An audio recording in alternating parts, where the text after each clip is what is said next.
because they don't want to like totally open it up and stare out because they don't want the creatures to see them. But they're kind of poking their head out the window, and she's like, look.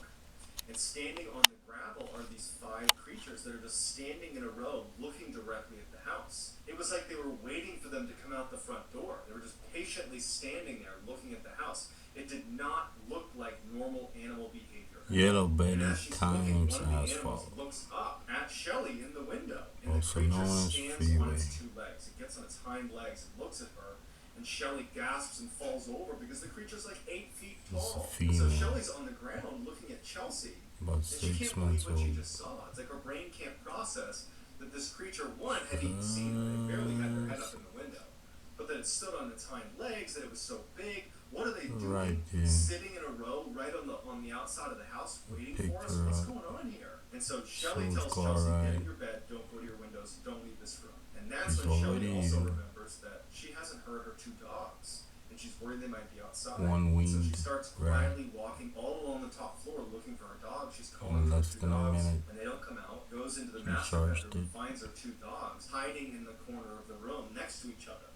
Like they're startled by whatever it is outside. Meanwhile, Eric was pacing downstairs thinking he needed to go to the barn and he needed to get his guns to protect the family. But he knew that between his own disability, he can barely walk very fast. He'd have to unlock the barn, and then he'd have to pull down the gun case, unlock that. All the while, he's exposed to these animals that are out there. And so the next best thing in his mind is maybe he could run outside, get in his truck, and back the truck up to the front door, and then he could get his wife and his daughter to come out and jump in the car. So he just goes to the window and he pulls the blinds aside to look outside, and those 5 creatures are now gone.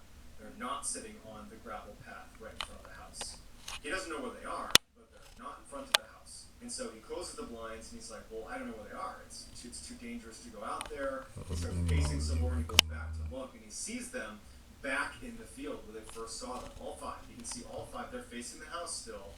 But he can see them because the moon has now popped through and he's got illumination on the field. And he can see all 5. And he's like, okay, even if I just keep my eye on them, I can open the door, run out, get the car, back it up without them seeing me. And so without telling Shelly, he opens the door and he goes onto the front porch and he sees them out in the field. He's got a good line of sight on them. Quiet as he can, he walks down the steps and he makes his way over to his truck, which is about 10 meters away. And as he's getting closer and closer to his truck, he's got his eye on the creatures that are in the field. They haven't moved. They apparently haven't seen him.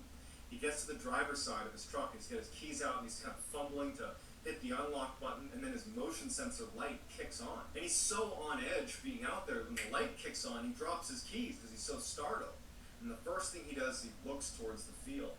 And he sees that one of the 5 creatures is now standing on its hind legs looking at him directly. Before he even bends down to get his keys, he sees them all running towards him. He reaches down, he grabs his keys, he runs back to the house as fast as he can, and he gets inside and slams it right as he can hear them crossing the gravel right in front of the house. And he hears them bound onto the porch and start running around the wraparound porch. He's too scared to even look in the window, so he ducks down to get out of view. Shelly, who is upstairs, can hear everything going on, and she yells, Eric, what's going on? And he goes, stay up there, stay up there. Shelly, Eric, Chelsea, everyone's just frozen waiting, knowing that these creatures are right on the other side, walking along this wraparound porch. And after a while, he hears the footsteps of these creatures leave the porch and go back onto the gravel area. And at some point, he pokes his head up and he looks, and all 5 are sitting there, just facing the house, waiting for them to come out of the house.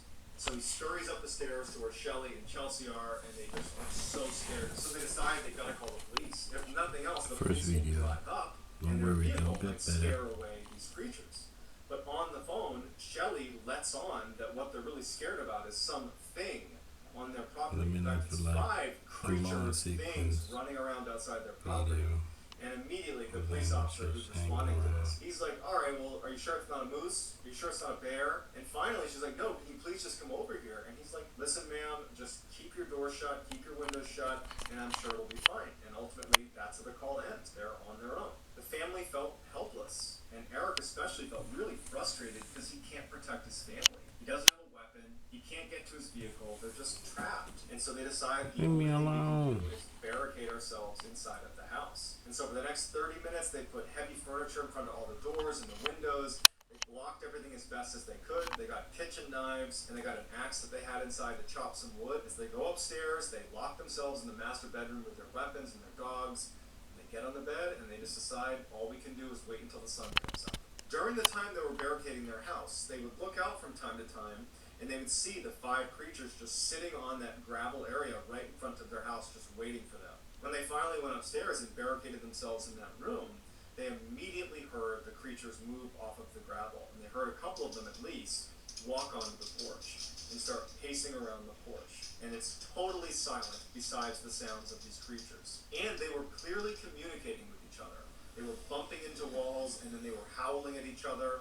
There was clear communication happening where they were trying to coordinate some sort of attack on the family. Now, the way the house was set up is there was a second floor roof, and then the first floor was a little bit wider, and the second floor had its own kind of separate roof. And after a